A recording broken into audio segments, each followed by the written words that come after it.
नमस्कार दोस्तों, सभी को नमस्कार। आज हम लोग देखेंगे सिद्ध साहित्य। ठीक है, ये भी बहुत इम्पोर्टेंट एक टॉपिक है जो कि आदिकाल का है। नाथ संप्रदाय हम लोग पढ़े, नाथ साहित्य पढ़े पिछले क्लास में। इस बार पढ़ेंगे सिद्ध साहित्य और एक बार शॉर्ट फॉर्म में देख लेंगे, है ना। और उसके बाद इसके डिटेल में भी देखेंगे इसको। तो सिद्ध साहित्य बौद्ध धर्म के वज्रयान शाखा। ठीक है, हम लोग पढ़े हैं ना, बौद्ध में क्या क्या पढ़ते हैं हम लोग, हीनयान, वज्रयान, है ना, महायान।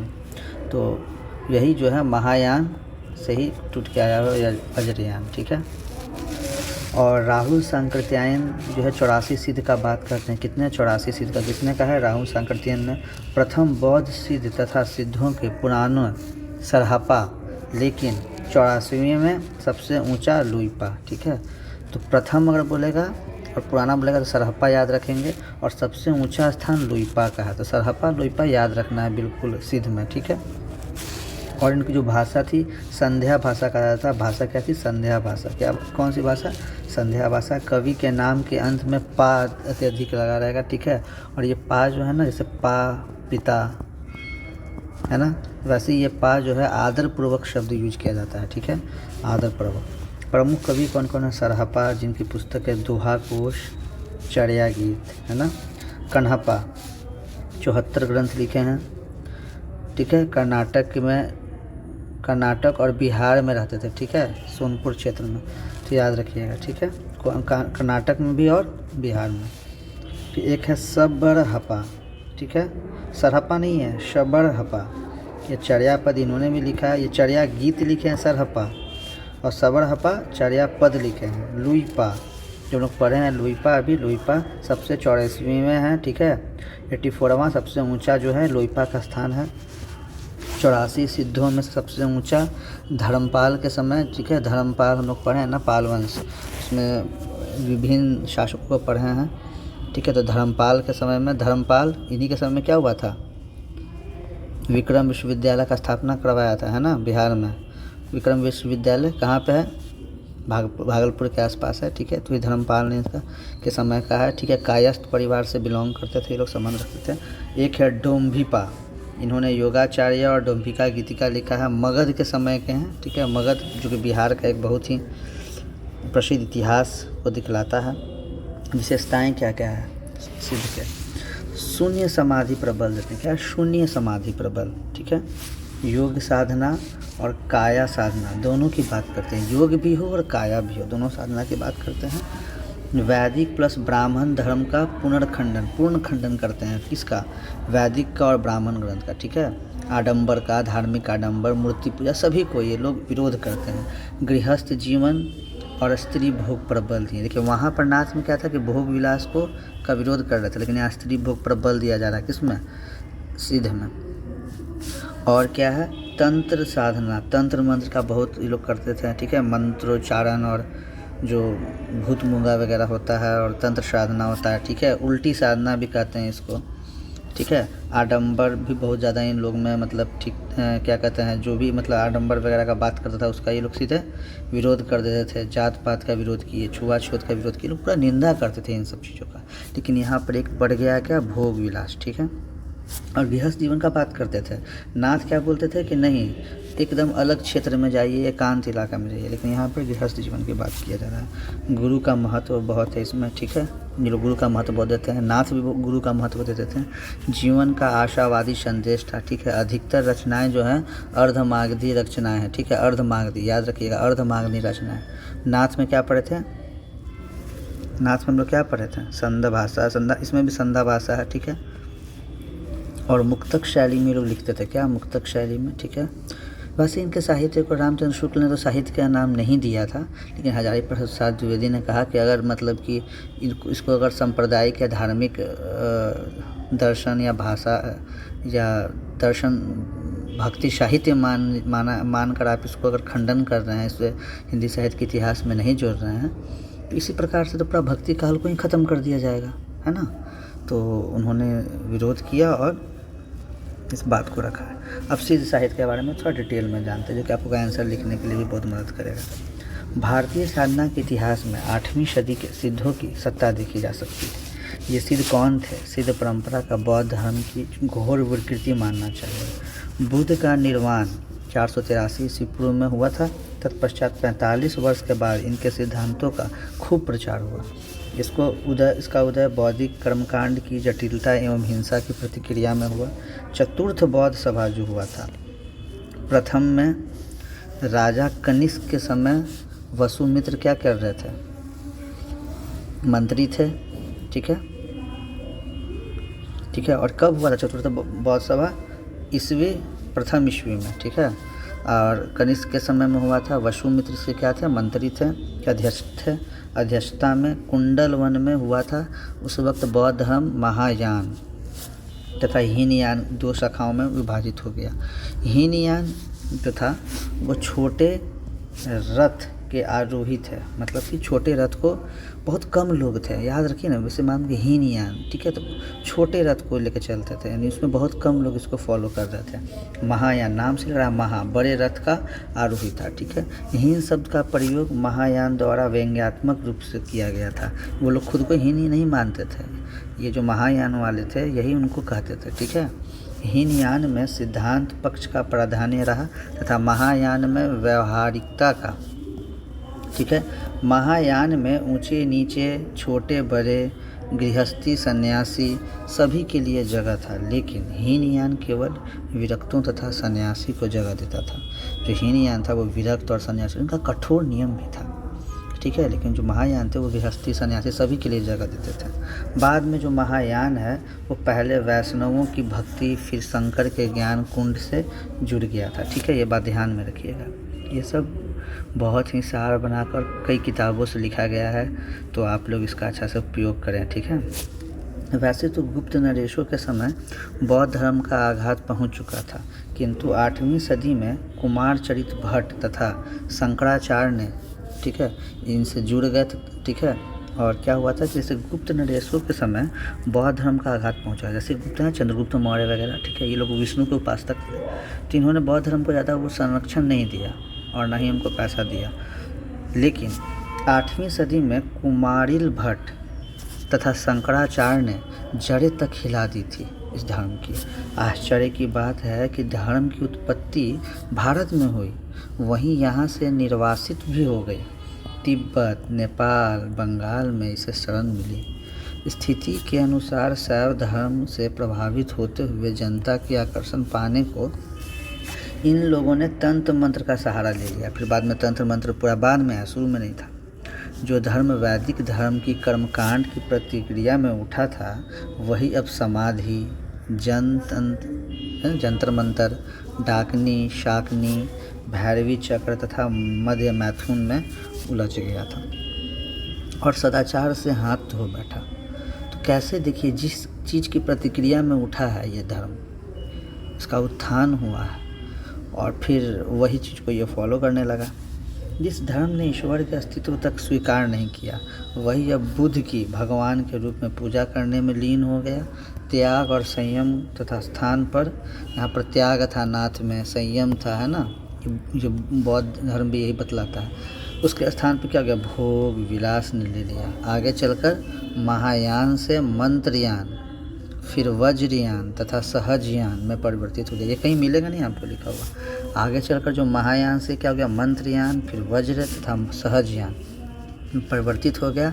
आगे चलकर वाम मार्ग भी इसी से निकला, ठीक है। बौद्ध धर्म, हीनयान, महायान, बड़ा रथ, छोटा रथ, ठीक है, कठोर नियम, इनके हल्के नियम, गृहस्थी जीवन को फॉलो करते थे। इसमें मंत्रयान आया, मंत्रयान से वज्रयान आया और सहजयान आया, ठीक है।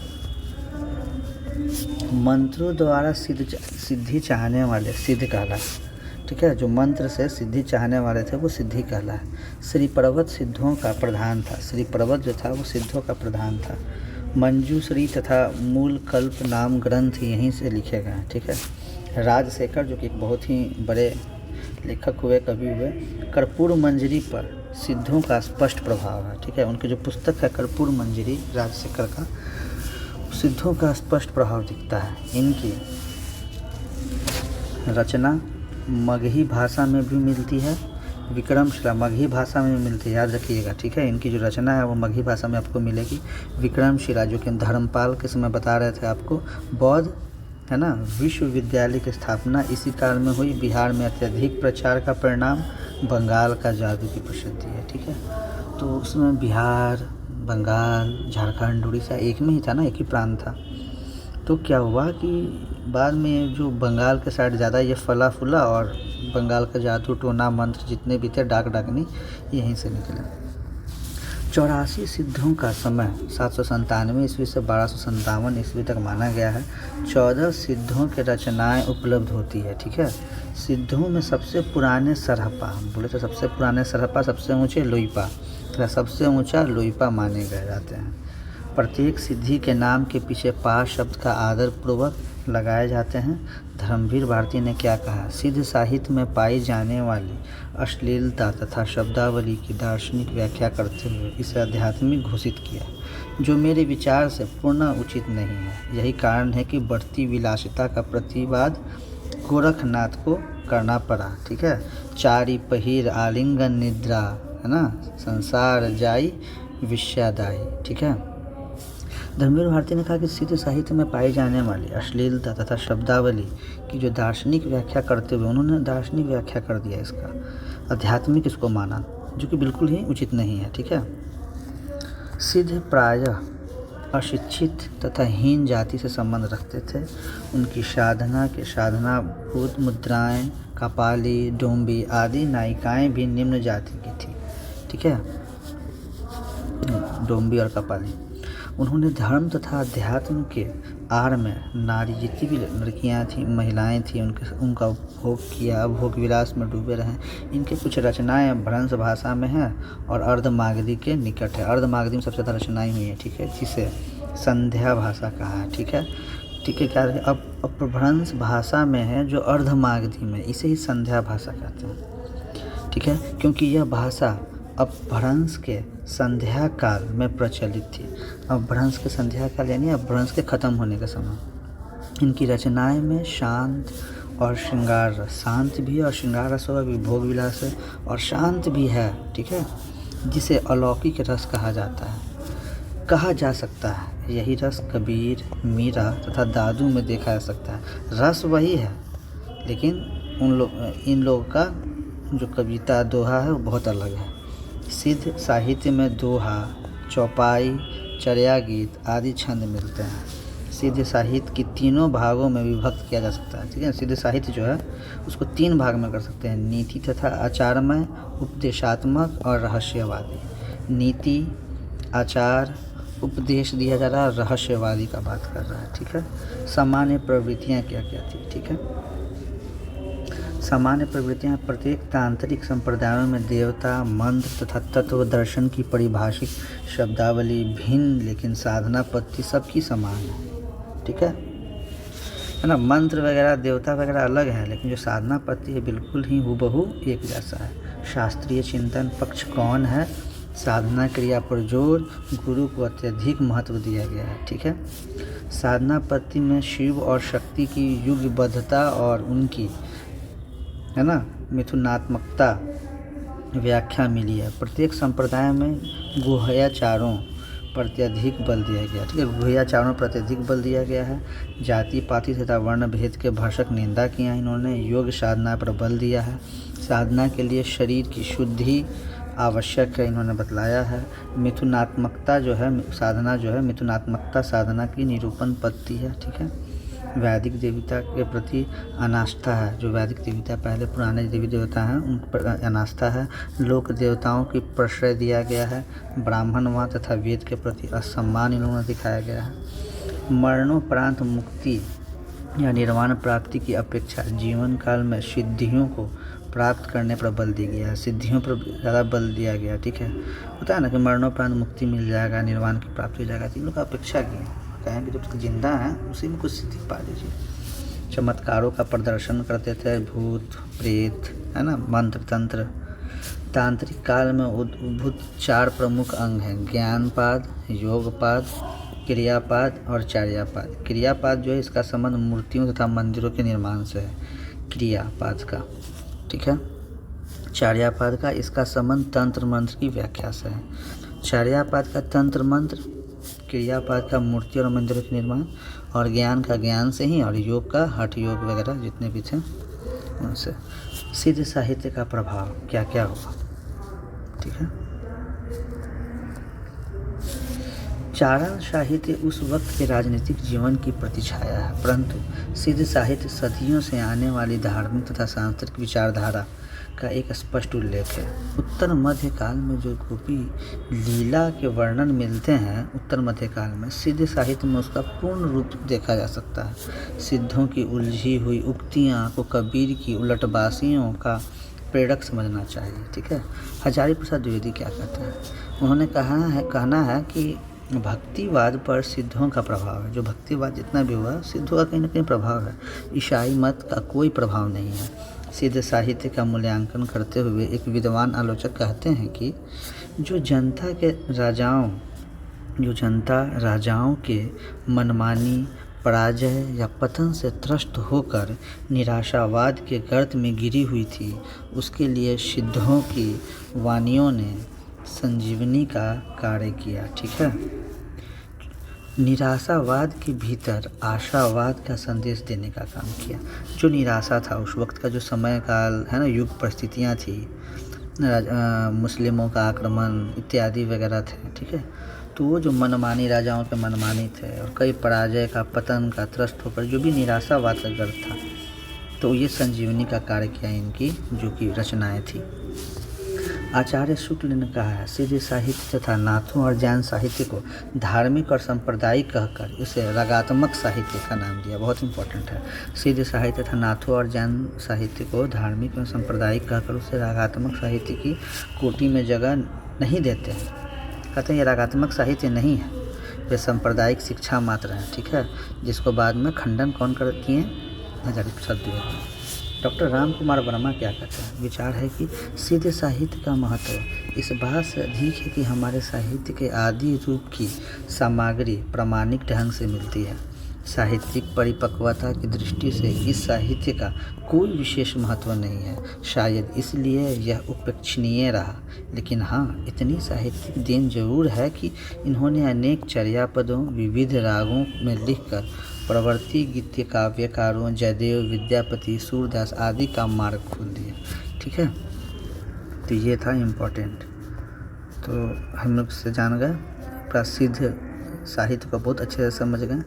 इस नोट का इस्तेमाल करके आप भी अपना आंसर राइटिंग कीजिए, और बहुत सारे MCQ भी इससे हल हो जाएगा, ठीक है।